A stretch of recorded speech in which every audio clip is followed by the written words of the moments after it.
As close as I am to this camera. Right there. I was right at it.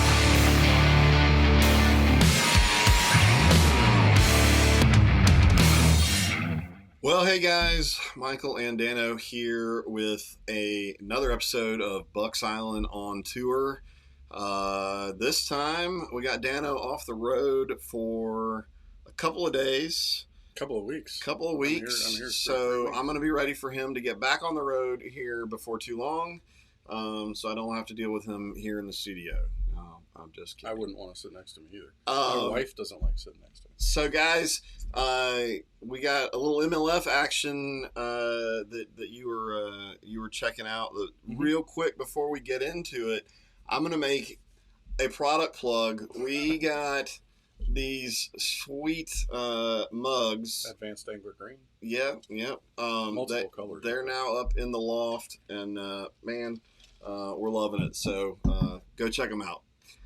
Okay, so tell me, you were up on Watts Barr. Yep. What was going on up there? So it was the Bass Pro Tour, so it kind of had an overlap for us. You know, we were at Pickwick for the Elite Series. We did that wrap up with Brandon Lester. We left that Monday morning and went straight to. In my planning, didn't account for that we were going to lose an hour going into East Tennessee, so we were jumping ahead into Eastern Time Zone. So we actually drove straight into the parking lot with our camper in tow before we went and got set up to go make sure we were there for the. It's advertising Advanced Angler right there, right? Yeah, there you go. But so we showed up on Group A's, the second day of Group A's qualifying, which was won by Kevin Van Dam. So he gets moved into the championship round. And then the next day, David Walker won. And then they go to the knockout rounds, which is 38 guys because the 2 are already in. They're going to take 8 more to championship day. And everything zeros. So you start the day over.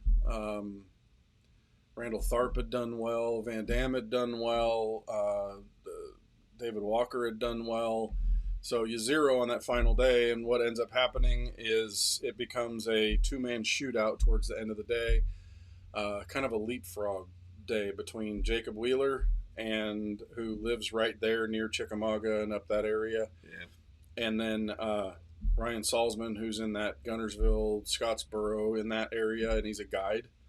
Does a lot on Wilson and Wheeler and Pickwick and Guntersville, and he's also, if not still the owner, he's the founder of True Bass Swim Baits. Has fished the Tackle Warehouse Pro Circuit for a while and got the call up and wins his first major tour event with 24:03. Total of 13 fish caught. He caught one with 30 minutes left to go to leapfrog Wheeler, who had caught one 10 minutes before that. And Wheeler didn't catch one the rest of the day. So it was, he had 24:03. Wheeler ends up with 23:08, and then another rookie, Dakota Ebear, 16:04 for 7 fish. Randall Tharp finished 4th with 14:12. Mark Davis, Kevin Van Dam, Alton Jones, Brent Ayler, Fletcher Shryock, and then David Walker rounds out the top 10. But kind of a unique. There were some periods of some real heavy rain. Mm-hmm. Of course, we got them here, as well. And then kind of weird weather changes to the end of the tournament. Becomes a little bit of a breeze, but just kind of more slicked off and warm. But because of the rains, Salzman is he's a dam rat. Spends a lot of time fishing tail races, and he figured out how to catch him off that tail race, and that's what he did. All right. Well, that's what he did. So you caught up with him, grabbed a quick interview. So guys, we're gonna go ahead and roll that and let him tell you what he did to catch him. All right, Ryan. Here you are. Kind of watched you come up through the ranks a little bit here and there, and here you are standing here on the pinnacle right now. Yeah. How does it feel to be a champion of a BPT event? Man, I feel so blessed. It's not even funny. God is good. I'm just very humbled and honored to be able to win my first year on the Bass Pro Tour. I've wanted to win a major tournament for a long time. I've won several BFLs.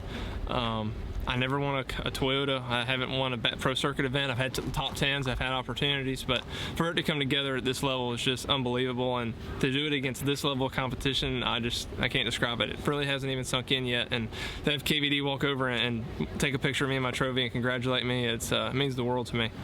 So you ran up to the dam. You said you'd found it kind of in the first day of practice, and you're a dam rat. I am. You kind of do that at Guntersville a lot. Guntersville, well, actually more or less Pickwick. Oh, yeah. So Pickwick and below Wilson, and then below Guntersville Dam on Wheeler Lake. Right. All three of those dams, I mean, any dam, I'm playing around on it, and I just love current. I just understand how it positions fish, and I felt so comfortable there. When I found those fish, I was like, I know how to figure out how to get these fish to bite. And I spent an hour and a half, 2 hours there the first day just figuring out different baits they would bite. You know, I'd figure out something, I'd try something else, and day one of the tournament, I had to even make more adjustments. And every day I had to adjust a little bit because they would pull from different generators, which would change the current flow. So my understanding of current and guiding all these years helped me win this event, no doubt. What was the pattern or patterns? The pattern really was that the fish were just living on that wall eating minnows. And so the pattern, there really is, it's like an area, right? Just like you can't really pattern a dam. It's like they just fish live and different baits work every day. Right. So it's a little bit of junk fishing, but they were just eating really tiny forage, and you had to figure out what would trigger them into striking every day. What were the baits? So the baits that I figured out was a 4.5-inch roboworm, a 3-inch crosstail shad, a 3.5 true bass minnow, and a 2.8 Kitech. Those were the 4 baits that I rotated through mostly. Was it all kind of vertically doodling? Suspended. It's all suspended active target stuff. Like, yeah. Did you swim it through the schools? I would sometimes kill it. Sometimes I would swim it. I would just kind of gauge the fish's reaction to it. If he was just slowly working to it, I'd let it sit there. Or if he was coming at it fast, I would try to take it away from him. And that's kind of something that maybe you don't know if you're watching this. Bass are kind of like cats, and they're really like curious or aggressive.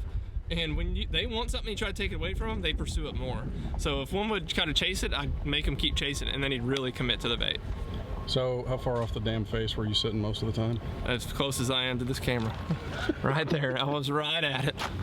Were you throwing it parallel to the dam a lot of times? Parallel, up to it. I would see fish off of it, pitch to those. Like I said, there's fish just living in the area, swimming around, and you had to figure them out every single day. So about half hour left in the event, you're down 1 basically. I'm down 1. They quit eating the swim bait, and I'm like, I got to go back to the roots, pitching a drop shot at isolated fish, and ended up coming up with 1 2-pounder right there at the end that pushed me above Jacob Wheeler. So the last 4 or 5 minutes, what was the anxiety level like? 1,000.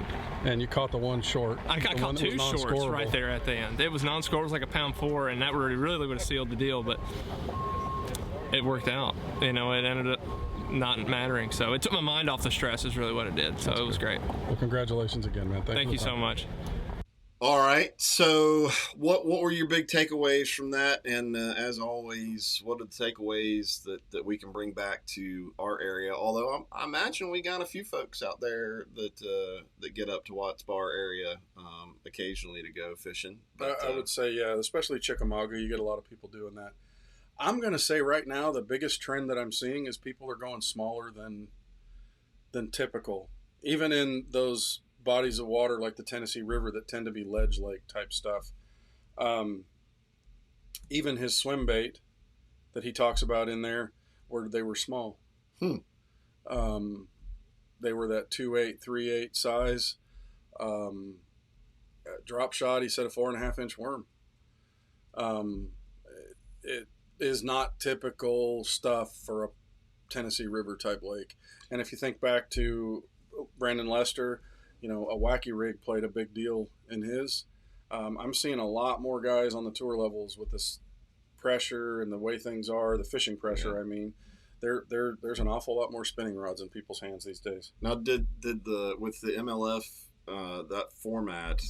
I mean, you think they're going smaller to try and get more numbers? You know, what do you think's driving that? a big fish that may influence a little bit. I mean, back in the days of the FLW Tour, they called it the Shaky Head Tour at times, because they would have 150 to 160, 70 boats. You got a bunch of boats on the water. By the time the third day of that tournament rolls around and you're cutting down to 50, there's been an awful lot of pressure, and those fish have seen an awful lot of stuff, so you'd see that. But so, maybe some on that format, because if you're not putting fish on that score tracker, if it's not updating, there's a pressure sense to what happens there, that you feel like you're falling behind. But I still think a guy's got to fish to his strengths. Gotcha. And whether you're downsizing or you're going to a completely different technique whatsoever than you normally would do, I think that's more to do with it, is just the amount of pressure that's on the water and the conditions that you're faced with. The adage in fishing, at least where I came from, was always, when the bite gets tight, go light, which means you got to scale down. I think that's kind of what you're seeing there, because there was an awful lot more spinning rods being on decks of boats than I'm used to seeing at these last two tournaments, especially for the Tennessee River. Well, interesting to kind of see them back to back. Two different formats with all great top anglers fishing that. So, yep. Well, I guess so. You're home for a few weeks, and yep. And then we're staring the turn north in the face, right? Is that? Yeah, it's going to be a long one. There are 6 events up there, and I'm going to miss ICAST for the first time since 2005. The Elite Series ends that Sunday, and I think the 17th, and I'd literally have to drive 12 hours a day and I'd probably miss the first day of ICAST. Gotcha. And then have to turn right back around and drive north. For those of you that maybe not familiar with what ICAST is, it's basically the industry trade show. Yeah, it's the tackle trades. So that's where all the latest and greatest new stuff comes out. But we'll get all that information anyway for you guys, because they'll send it to us beforehand. Yeah. So all right. Well, at least it'll be cooler by the time you get up there. Yeah, I've been kind of looking at it already. It's because Christina, you got to pack the camper. Yep. And she's going, how much stuff do I need to bring for warmth? I said, well, I see the guys wearing hoodies all the time up there. I said, so I pulled it up and I looked at Clayton, New York for the first stop, and I said, the lows have been in the 58 to 62s, and the highest I see is 80. But it's right there on the Great Lakes, so you never know. Yeah. Well, all right. Well, guys, as always, we'll link up some of the tackle, discussed in this episode and in the interview. And some of the notes that he took from watching these guys, and so I guess we won't get another on tour episode. We'll try. The Tackle Warehouse Pro Circuit is fishing this week on the James River, right. So we'll try to coordinate a remote interview so that we can kind of nail that down, because we want to try to get as many of these guys their chance, and because we're learning while we're doing this. Yeah. So. Well, guys, if you made it this far, thanks for watching. Certainly love you to hit that like button. If you're watching it over on YouTube, then hit that subscribe button. And like I said, I'll give a link in the description to the tackle collection, so you can go there and get it all. Make it easy to find what we're talking about. So. Guys, y'all have a great afternoon. Hope you're being safe out on the water, and most importantly, hope you're throwing a few more fish in the boat. So, Dana, we'll see you next week. Absolutely. See you guys.